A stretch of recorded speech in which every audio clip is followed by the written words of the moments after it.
할렐루야. 우리 귀하고 복된 주일입니다. 우리 예배의 자리 나오신 우리 성도님들을 예수님의 이름으로 환영하고 축복합니다. 우리 곁에 계신 분들과 우리 밝은 표정으로 우리 두 손 반갑게 흔들면서 우리 인사하겠습니다. 잘 오셨습니다. 반갑습니다. 잘 오셨습니다. 반갑습니다. 오늘 1월은 우리 새해 소원과 헌신의 다짐을 놓고 함께 기도하는 달입니다. 우리 교회에 비치되어 있는 다짐서를 꼭 작성하셔서 우리 교육자들에게 제출해 주시면 우리 교육자들이 1년 동안 함께 기도할 수 있도록 하겠습니다. 새해 소원, 헌신의 다짐을 내가 기록하고 또 함께 기도함을 통해서 이 한 해가 우리의 소원과 다짐들이 하나하나 응답되어지고 아름답게 열매 맺어가기를 간절히 소망합니다. 오늘은 1월 둘째 주일이자 교회력으로는 우리 구원을 위하여 육신을 입고 이 땅에 오신 예수님을 기념하는 주연절 두 번째 주일이기도 합니다. 우리 주님께서 우리 삶의 자리에 찾아오셔서 우리의 그 가는 길을 선한 길로 인도해 주심을 믿습니다. 2024년 우리 교회의 표어처럼 믿음에 굳게 서서 감사함이 넘치는 복된 이 한 해가 될 줄 믿습니다. 우리 그 마음으로 우리 곁에 계신 분들께 다시 한번 이렇게 축복하겠습니다. 하나님께서 지키시고 도우십니다. 하나님께서 지키시고 도우십니다. 아멘이시죠? 하나님께서 우리 믿는 자들의 삶의 자리를 지키시고 도우심을 믿습니다. 2024년 우리 교회의 표현은 믿음에 굳게 서서 감사함이 넘치는 교회. 참 친절하죠. 빠르지 않게 천천히 생각할 수 있는 시간을 제가 드리고 있지 않습니까? 우리 2024년 우리 교회 표현은 믿음에 굳게 서서 감사함이 넘치는 교회. 무엇에 굳게 서 있어야 합니까? 믿음에 굳게 서면 무엇이 따라옵니까? 감사가 따라오죠. 그래서 무엇이 중요합니까? 믿음이 중요합니다. 잠언 4장 23절의 말씀을 보면 모든 지킬 만한 것 중에 더욱 내 마음을 지키라. 생명의 근원이 여기서 난다라는 것이죠. 마음을 지키는 것이 참으로 중요합니다. 왜냐하면 그 마음이 바로 생명의 근원이 되는 것이기 때문입니다. 곧 이 마음, 무엇을 가리킵니까? 우리의 믿음이죠. 우리의 믿음을 지킬 것을 말씀해 주고 있습니다. 로마서 10장 17절에서 우리에게 무엇을 말씀해 주고 있습니까? 로마서 10장 17절의 말씀을 같이 보겠습니다. 그러므로 믿음은 들음에서 나며 들음은 그리스도의 말씀으로 말미암았느니라. 아멘. 우리가 믿음을 지키기 위해서 무엇을 가까이 해야 하는 것입니까? 하나님의 말씀이죠. 바른 마음, 바른 생각, 바른 가치관들은 거저 생기는 것이 아닙니다. 하나님의 말씀을 읽고 듣고 묵상하고 암송하고 필사하면서 말씀으로 우리 삶을 채워가야 하는 것이죠. 그러면 그 말씀이 우리 삶을 다스리기 시작할 것입니다. 우리의 생각도, 우리의 언어도, 우리의 행동 하나하나도 말씀을 다스림을 받으니 거룩하게 구별될 수밖에 없는 것이죠. 사랑하는 성도 여러분, 2024년 하나님의 말씀을 가까이 하는 해가 되기를 예수님으로 축복합니다. 성경 통독 1독을 우리가 다 같이 해볼 수 있었으면 너무나 좋겠습니다. 필사하는 분이 계시다면 평생에 한번 꼭 필사에 성공해 보시기 바랍니다. 말씀을 즐거워하고 주야로 묵상하는 자를 복이 있는 사람이라 성경은 우리에게 말씀합니다. 시편 1편의 말씀을 보면 이러한 자를 가리켜 시냇가에 심은 나무와 같다라고 했습니다. 사시사철 푸를 뿐만 아니라 철을 따라 열매를 맺고 모든 행사가 형통하다 말씀하는 것이죠. 이것이 말씀이 주는 은혜이고 말씀 안에 거하는 축복인 것이죠. 사랑하는 성도 여러분, 저와 여러분이 말씀 안에서 주의 은혜와 축복을 온전히 누리며 살아갈 수 있기를 예수님의 이름으로 축원합니다. 그런데 이러한 복과 은혜를 헛된 욕심으로 잃어버리는 자들도 있지 않겠습니까? 오늘 본문의 말씀을 보니까 가룟 유다가 그와 같았다라는 것을 우리가 알 수 있습니다.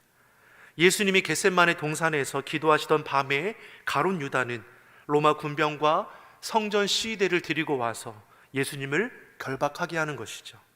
그날 밤에 예수님은 불법한 재판을 받으셨고 대제사장 가야바의 집들에서 밤새 신문을 받으셔야 했습니다. 그리고 그 재판의 결과가 어떠하다라고 오늘 본문 1절과 2절이 우리에게 말씀해 주고 있습니까? 우리 본문 1절과 2절의 말씀을 같이 한번 읽어보겠습니다. 새벽에 모든 제사장과 백성의 장로들이 예수를 죽이려고 함께 의논하고 결박하여 끌고 가서 총독 빌라도에게 넘겨주니라. 아멘. 저들은 밤새 예수님을 신문하였고 그 새벽에 이제 예수님을 죽이고로 결정했습니다. 그 다음에 어떻게 합니까? 또다시 예수님을 결박하는 것이죠. 그리고는 그 새벽에 예수님을 빌라도 총독에게 이송하는 것을 볼 수 있습니다. 사랑하는 성도 여러분, 성경에서 이 새벽이라는 시간은 거룩한 시간이라는 것을 우리는 알 수 있습니다. 하나님과 영적인 교제가 이루어지는 시간을 새벽이라고 표현합니다. 그래서 하나님께서도 우리에게 뭘 말씀합니까? 새벽에 내가 너를 도우겠다라고 했습니다. 근데 이 새벽에 모든 제사장들과 백성의 장로들이 예수님을 잡아 죽일 것을 모의하고 결정했습니다. 참으로 슬프고 안타까운 일인 것이죠. 하나님이 주신 은혜로운 시간에 오히려 하나님의 뜻을 거역했다라는 것입니다. 깨어 기도하며 자신의 죄된 자리를 돌이켜야 할 그 시간에 도리어 죄 가운데 서 있게 된 것입니다. 예수님은 밤중에 붙잡히셔서 밤새 신문을 받으시고 불법 재판을 당하셨습니다. 예수님의 얼굴에 침을 뱉고 주먹과 손바닥으로 밀치고 때렸습니다. 그들은 밤새도록 예수님을 불법하게 신문을 했고 수많은 거짓 증거들을 대었습니다. 그러나 어느 증거 하나도 증명할 수는 없었습니다. 이것이 예수님에 대한 재판의 전부인 것이죠. 예수님께서 자신이 하나님의 아들이라는 그 선포가 없었다면 흐지부지 지나갈 재판들이었을 것입니다. 예수님은 저들의 교활한 괴계에도 아랑곳하지 않으셨고 자신이 하나님의 아들이심을 나타내셨습니다. 이들은 예수님을 향해 하나님을 모독했다며 예수님을 사형하기로 결정하였고 결박하여 총독 빌라도에게 넘겨주게 되는 것이죠.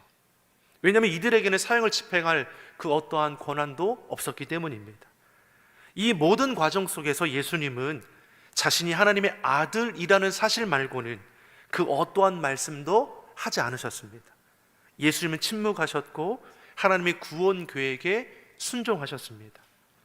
예수님이 십자가형을 언도받는 데 결정적인 역할을 한 이 가룟 유다에 대해서 오늘 본문이 무엇이라고 기록하고 있습니까? 3절의 말씀을 우리 같이 한번 읽어보겠습니다. 그때에 예수를 판 유다가 그의 정죄됨을 보고 스스로 뉘우쳐 그 은 30을 대제사장들과 장로들에게 도로 갖다 주며. 아멘. 예수님이 사형 언도를 받게 되죠. 그 이후에 가룟 유다가 무엇입니까? 양심의 찔림을 받았을 것이죠. 가룟 유다는 그제서야 자신의 판단이 잘못되었고 자기가 잘못된 행동을 했다는 것을 뉘우치는 모습을 보이고 있습니다. 그러나 가룟 유다의 이 뉘우침을 볼 때 어떻습니까? 우리는 두 가지의 문제를 볼 수 있습니다. 한 가지는 그가 뉘우치는 것이 회개였느냐? 그렇지는 못한 것입니다. 분명 모든 회개에는 기회와 용서가 있습니다. 그리고 늦은 회개란 없습니다. 예수님이 십자가에 달리셨을 때에 한편에 있던 강도를 생각해 보십시오. 처형당하기 마지막 순간에 강도는 회개하여 예수님께 구원을 요청했습니다. 이때 예수님은 저를 긍휼히 여겨주셔서 생명이 끊어지는 그 순간에도 구원을 베풀어 주셨습니다.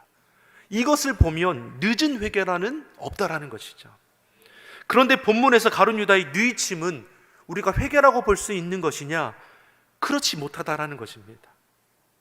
가룟 유다에게는 이미 앞서서 그 삶을 돌이킬 수 있는 여러 차례의 기회가 있었습니다. 하지만 그때마다 가룟 유다는 도리어 성을 내며 돌이키지 않는 모습을 보였습니다. 하나님이 수없이 기회를 주셨지만 그때마다 그 마음이 더욱더 강팍해진 것이죠. 점점 더 의도적으로 교활하게 예수님을 팔 궁리를 시작했습니다. 그 결과 가룟 유다는 사단의 종노릇하는 자가 되었다라는 것을 우리가 알 수 있는 것이죠. 예수님께서 불법한 재판을 통해 사형 언도를 받고 빌라도 총독에게 이송을 받게 될 때에 가룟 유다 그 마음의 변화가 일어난 겁니다. 양심의 가책이 유다라고 왜 없겠습니까? 그러나 이미 그 시간이 너무나 지나고 말았습니다. 무엇보다 가룟 유다는 잘못된 방향으로 돌이키기보다는 말뿐인 후회만이 그 속에 가득한 것이죠. 열천의 비유의 말씀을 보면 신랑이 온 뒤에 문이 닫히고 나서는 더 이상 열리지 않았다라고 했습니다. 어리석은 여인들에게 다시 기회가 찾아오지 않았다라는 것이죠. 사랑하는 성도 여러분, 기회가 계속될 것 같지만 하나님의 그 마지막 때 결산할 때는 분명히 찾아온다라는 것입니다. 그리고 우리는 그날이 언제인지 알지 못하죠. 그러기에 사는 모든 날 동안에 그날이 오늘인 것처럼 우리는 하나님의 자녀된 자로서 거룩히 구별되게 살아가려고 힘써야 하는 것이죠. 죽기 마지막 순간에 내가 돌이키면 되지 않겠느냐, 이런 어리석은 생각이 우리 안에 있을 수 있다는 것입니다. 하지만 그날이 오늘이면 우리는 어떻게 되는 것입니까? 그날이 오늘일지라도 우리는 부끄럽지 않은 하나님의 자녀로 살아내야 하는 것이죠. 그래서 고린도후서 6장 2절에서 우리에게 이렇게 말씀하죠. 보라, 지금은 은혜 받을 만한 때요, 보라, 지금은 구원의 날이로다. 은혜 받기를 원하고 구원 받기를 원하는 사람들에게 지금도 하나님의 문은 활짝 열려 있는 것이죠. 지금 우리가 예수님을 믿을 때요, 구원 받을 때요, 회개할 때요, 주님 안에 들어갈 때라는 것을 우리는 꼭 잊지 말아야 할 것입니다. 이처럼 하나님은 우리를 위해 그 문을 활짝 열어두셨습니다. 하나님이 그 문을 열어두시니 닫을 자는 없는 것이죠. 그런데 영원히 그 문이 열려 있느냐? 그렇지는 못하다는 것입니다. 때가 되면 닫혀지게 된다는 것이죠. 그러기에 우리는 최선을 다해서 주님을 사랑해야 하는 것이고, 최선을 다해서 주어진 사명의 자리를 지켜내는 것이고, 최선을 다해서 영혼 구원에 힘쓰는 자가 되어야 하는 것이죠. 내게 주어진 그 시간을 헛되이 낭비하지 않고 참된 가치를 붙들고 주님을 기쁘시게 하는 그러한 삶을 우리는 살아가야 하는 것입니다. 하나님은 우리에게 은혜의 때를 주셨습니다. 하나님께서 기회 주실 때, 참으시고 기다려 주실 때 우리가 속히 돌이켜야 하는 것이죠. 우리가 영혼 구원에 힘쓰는 이유가 바로 여기에 있습니다. 영혼을 살리는 일은 미룰 수 있는 일이 아니기 때문이죠. 품고 기도하는 태신자를 위해서 우리 성도님들 조금 더 힘을 내시길 바랍니다. 사랑하는 가족, 친지를 위해서, 이웃과 직장 동료, 친구들을 위해서 기도하고 복음을 전하는 그 수고가 결코 헛되지 않을 줄 믿습니다. 저들이 가룟 유다의 자리에 나가지 못하도록 우리의 수고와 헌신을 통해서 그 영혼이 구원함을 입는 아름다운 결실이 임하게 될 줄 믿습니다. 하나님은 기회를 주십니다. 축복의 기회, 은혜의 기회, 구원의 기회를 우리 가운데 허락하시죠. 그 기회를 우리는 놓쳐서는 안 되는 것입니다. 근데 가룟 유다는 어떠합니까? 이러한 기회를 붙잡지 못한 것이죠. 가룟 유다는 예수님께서 사형이 언도되고 빌라도 총독에게 이송받는 것을 보며 그제서야 정신을 차렸을지도 모르겠습니다. 3절의 말씀을 보니까 스스로 뉘우쳤다라고 했죠. 되돌리고 싶은 겁니다. 그래서 대제사장에게 받은 그 은 30을 도로 가져가는 것을 볼 수 있습니다. 그런데 받아들여지지 않는 것이죠. 분명 가룟 유다는 뉘우쳤습니다. 이는 자신의 행동을 후회한 것을 가리키는 겁니다. 자신의 행동을 후회했습니다. 자신이 한 행동이 이렇게 커질 거라고 생각하지 못할 수도 있을 것이죠. 예수님이 잠깐 고난을 받는 정도로 그치겠지라고 생각했는데 그렇지 않습니다. 유다는 이 과정 속에서 자신의 행동들을 후회하기 시작하는 것이죠. 그런데 여기까지였다라는 것이죠. 사랑하는 성도 여러분, 후회는 그 어떠한 변화도 내 삶에 주지 못한다는 것입니다. 반면에 회개는 분명히 다른 것이죠. 회개는 지난날에 대한 허물과 죄와 잘못을 인정하고 고백하는 것부터 시작이 됩니다. 후회라는 감정에 머물러 있는 것이 아니죠. 내 삶의 방향을 다시금 돌이켜서 주님 앞에 나아가는 것입니다.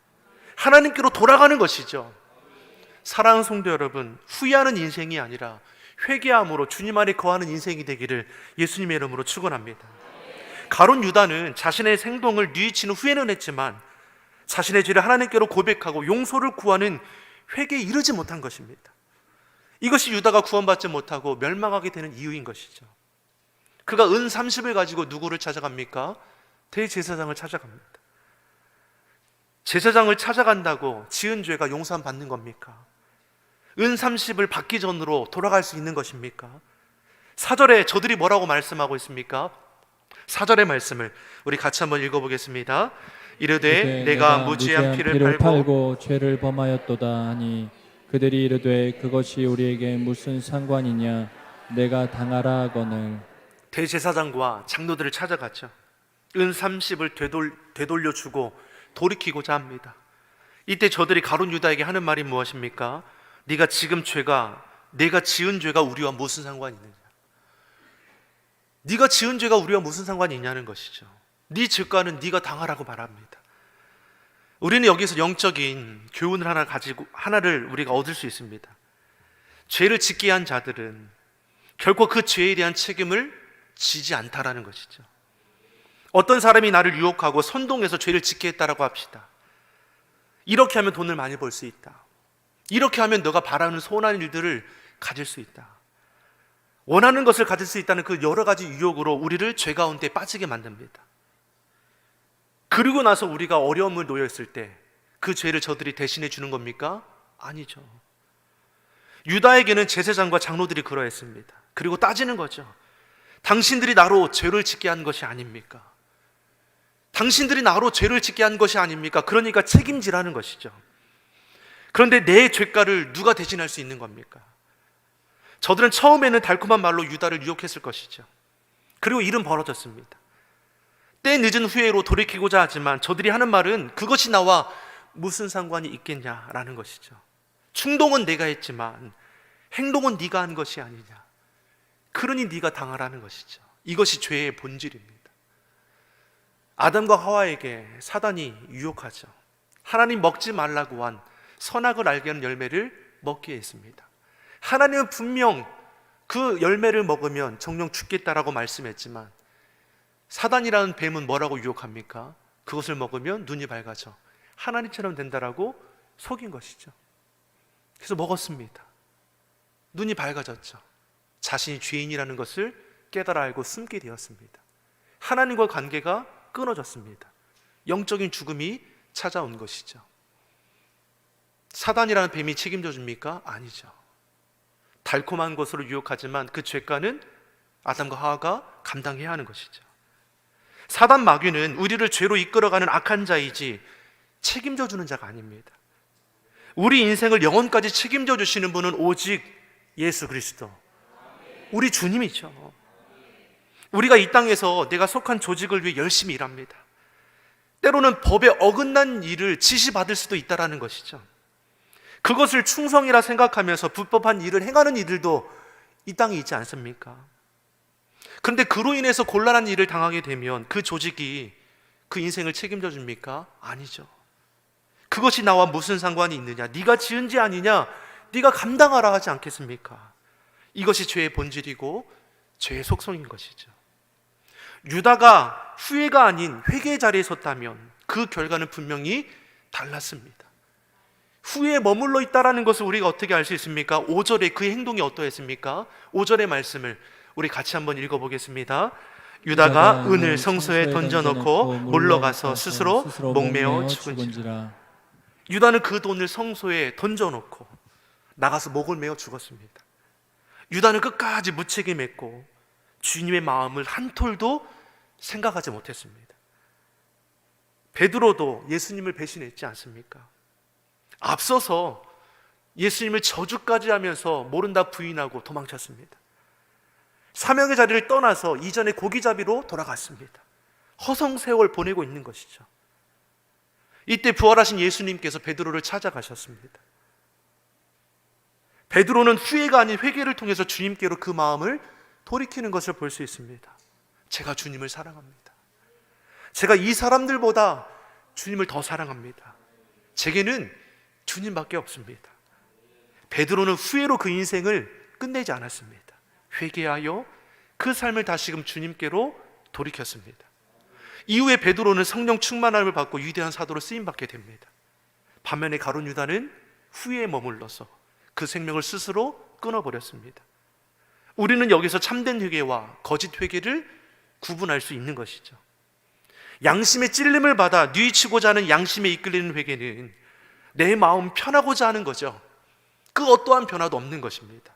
그러나 참된 회개는 무엇입니까? 성령의 인도하심을 받는 회개이므로 내 삶을 돌이키는 것이 드러난다는 것이죠. 사랑하는 성도 여러분, 후회에 머물러 있지 않기를 바랍니다. 우리가 얼마나 많은 삶의 자리에서 후회하는 일들이 있습니까?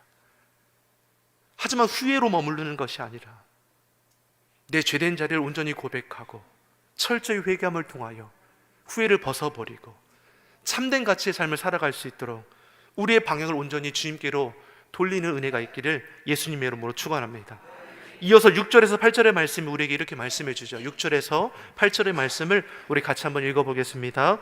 대제사장들이 그 은을 거두며 이르되 이것은 피값이라 성전고에 넣어둠이 옳지 않다 하고 의논한 후 이것으로 토기장이의 밭을 사서 나그네의 묘지를 삼았으니 그러므로 오늘날까지 그 밭을 피밭이라 일컫느니라. 아멘.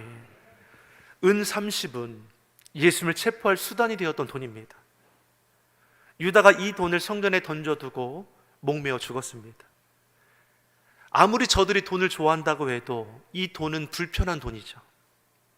저들이 뭐라고 말합니까? 이것은 피값이지 결코 성전고에 넣을 수 없는 돈이라고 말하죠. 성전에 바쳐진 헌금이라고 다 같은 헌금이냐? 그렇지 못한 것이죠. 하나님 앞에 드려지는 우리의 예물은 부끄러움이 없어야 하는 것입니다.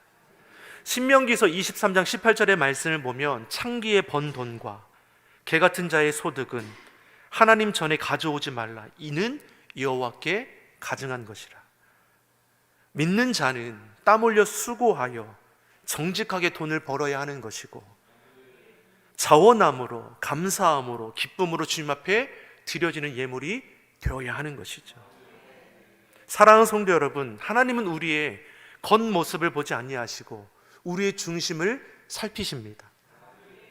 교회가 규모가 커지고 많은 사역들이 있고 수많은 일꾼들이 있다 해도 하나님은 한 사람 한 사람을 굽어 살피는 것이죠.